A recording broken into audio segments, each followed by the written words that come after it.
Hey everybody, it's been a while since we've talked, so I've had a few people get on my DMs and say, "Hey, when are you going to produce your next video?" So here I am. Tonight we're going to talk about recovery from surgeries again, a little bit more. We're going to talk about my next surgery, which is facial feminization. We're going to talk about my rescue program again a little bit more. We've helped out a couple of people since the last time we talked about it, which is really great. And we're going to talk about a couple hot button issues that aren't necessarily trans related, but they're definitely related to being a citizen. Being a transgender citizen. We'll go with that. So since the last time we talked, haven't had any more surgeries. However, my voice surgery recovery has been going great. If you can't tell, it's definitely changed for the better. I'm still recovering. I am now, let me see here. I am now 51 days out. No, I'm sorry, 55 days out from surgery. So at this point, they said it would take up to 90 days before all the swelling's gone down and everything is better. But that the glue that is holding my vocal cords together while they fuse would start to wear off around 90 days to around 120 days. So things should start sloughing off in the next month and a half. It's the doctor tells me it's only going to get higher and only going to sound more natural, which is fantastic. You probably hear my printer going off in the background. I just got a Keurig, and so I need a dispenser for the K-cups. And it's cheaper just to make one. So, I'm printing one right now. Anyway, let's see what else. The next big step is facial feminization surgery. The Cleveland Clinic here has a fantastic plastic surgeon staff. The surgeon that I'm seeing for this, whose forte is facial surgery and who has done quite a few facial feminization jobs and has had excellent results. His name is Dr. Zins. I've met with him. He is the epitome of an old white man, except he's not a bigot at all. He's just an old white gentleman who is here to help, and he's incredibly kind and very gentle, and just a really good cat, and I really like him. So I'm looking forward to that. That's going to happen December the 12th. What we're going to do is we're going to, of course, shave the brow ridge out. We're going to lift the brows a little bit. We're going to advance the scalp a little bit so we can pull the hairline down just a touch. We're going to narrow the chin and cut it back just a little bit so it's not so huge. Maybe narrow the jaw a little bit if we can, and then we're going to make the nose a little smaller here and here. So I'm excited about that. I also got my hair done yesterday. My stylist is a fucking wizard. She's amazing. Her name is Bianca Pavel. She is out at Westgate Mall area at a Salon Lofts. If you need your hair done by a fantastic stylist, hit me up. I'll give you her information. She's great. Super affirming, just a badass with color, and really cool.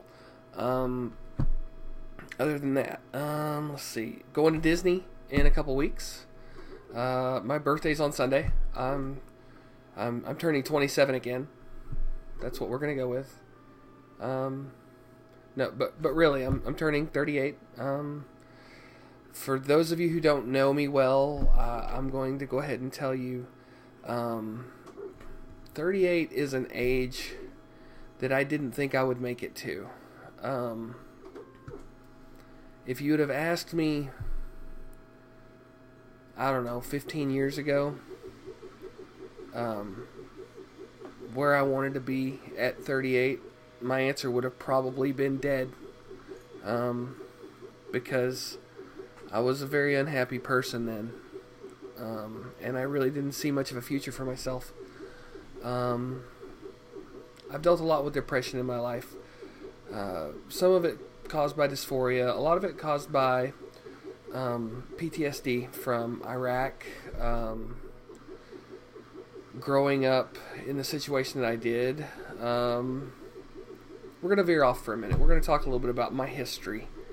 I was adopted by my grandparents when I was 3 months old. My mom was a meth junkie, and my dad was as well.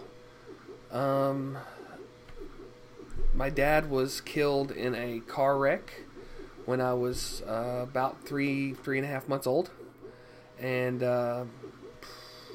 within a year or two of that, I think, I was adopted by my grandma. And she took custody of me while my mom worked out her life for the next 16 and a half years. I grew up, I was loved. I was very loved. I grew up poor, but I never knew it. I never did without anything. We were raised on Social Security, you know. We didn't have a lot of money, but, you know, since my grandma and grandpa both came up during the Great Depression, they knew how to turn water into wine, you know. And so, like I said, we were poor, but I didn't know it because I was plenty loved, and I was raised well.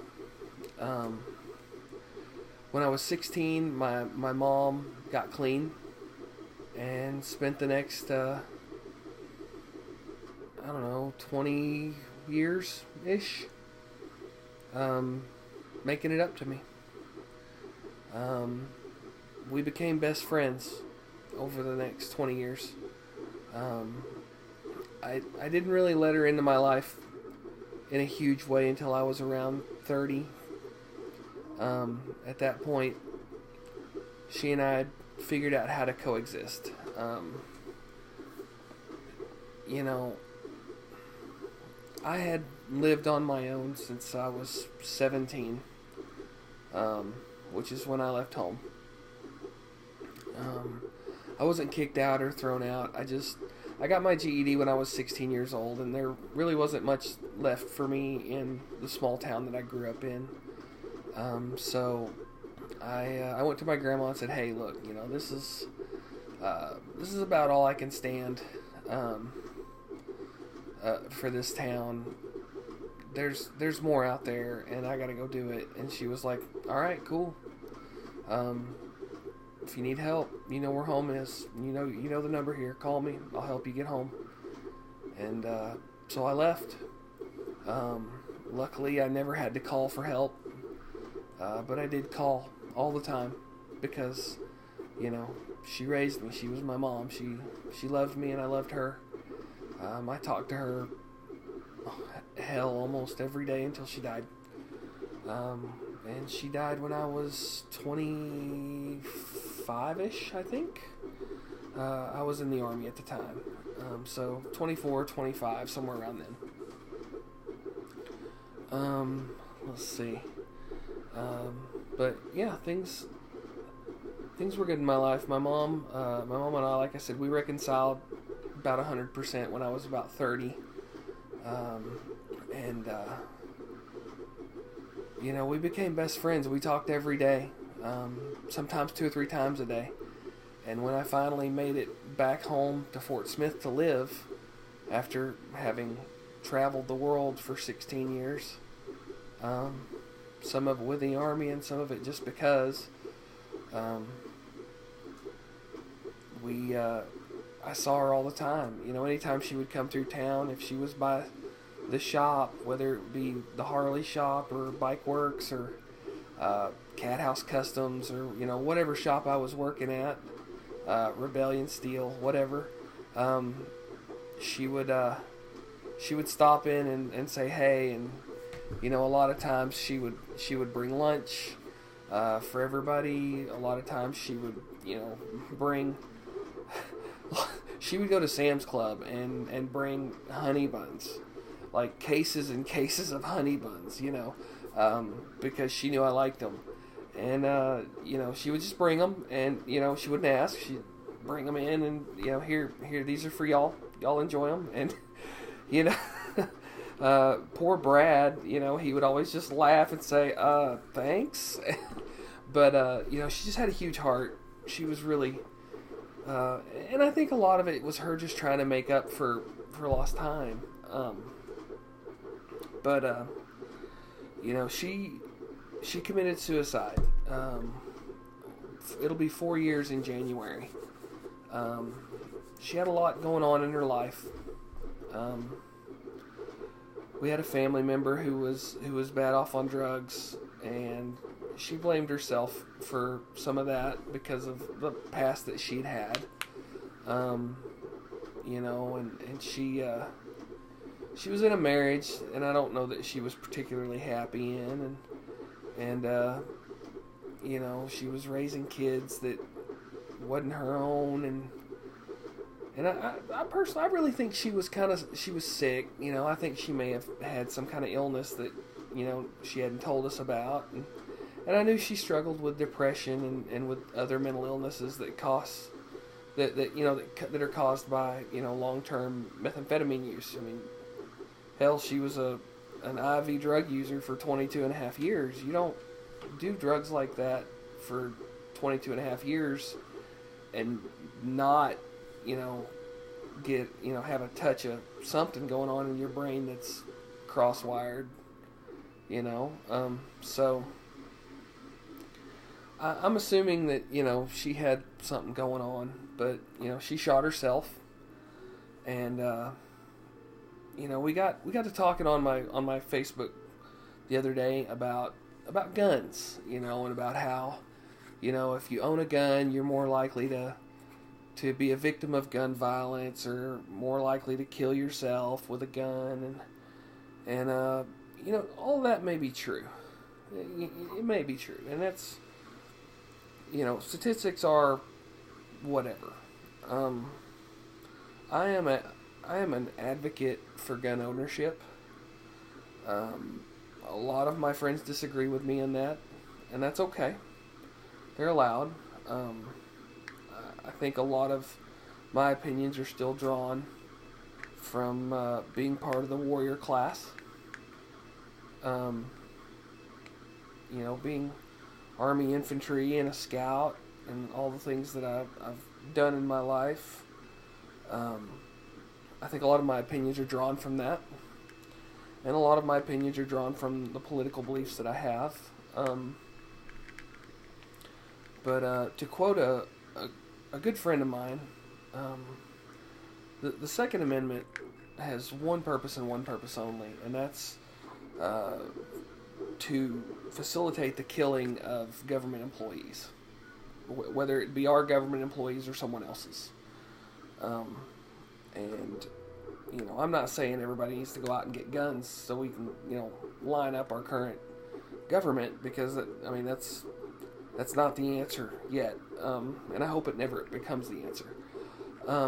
But, you know, when, to put this very bluntly, I'm a transgender person. I'm a transgender woman.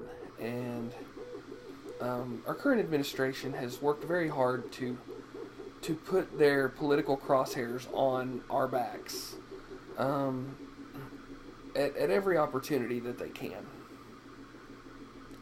And I'm not saying that they will, you know, come and round us up and put us in camps, but I'm saying it is possible. I mean, they're already doing it to the brown people down south, you know. And heaven forbid that day come. But when that day comes, if that day comes, I would like to have a means of resistance, you know? And the people who advocate for the confiscation of our weapons, I feel like they lack a bit of understanding in the way the system was designed to work. You know, we hold these truths to be self-evident, that all men are created equal, and endowed by the Creator, the rights of life, liberty, and the pursuit of happiness. Well, the all men are created equal. The only thing that guarantees, not really guarantees, the only thing that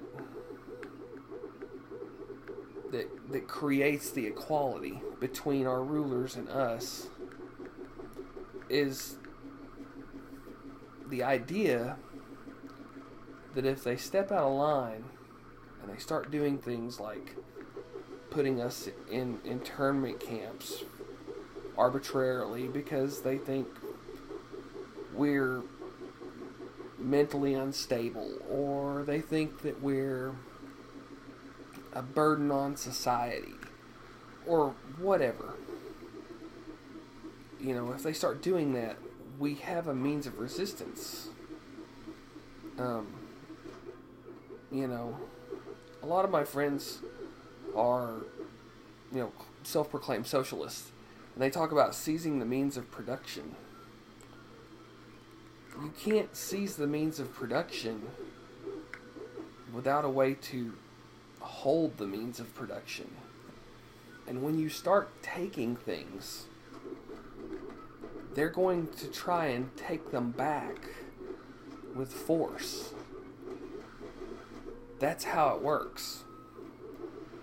So,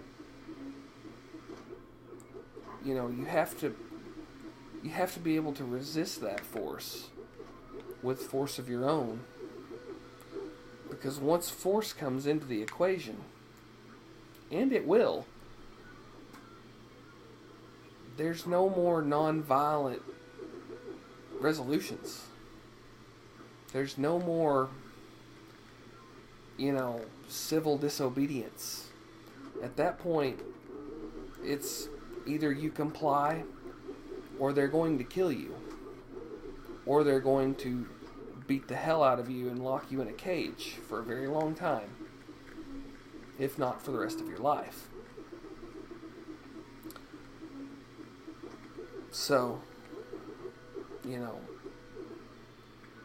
I, of all people, have every reason in the world to hate firearms. I've lost a lot of friends to suicide, being a veteran. I've lost my mom to suicide with a gun to her head. I've lost friends who've been murdered with guns. I've lost friends at war who were shot. But just because an object like a gun has the potential to do a lot of damage does not mean that we should have an out-and-out ban on them. It doesn't mean that we should, you know, fear them to the point of saying, okay, nobody can have them. Because once we take away our means of resistance, well, then folks like our current president can just run roughshod right over us and do whatever he wants. You know? And at that point, it's game over. Because nothing else you can do about it.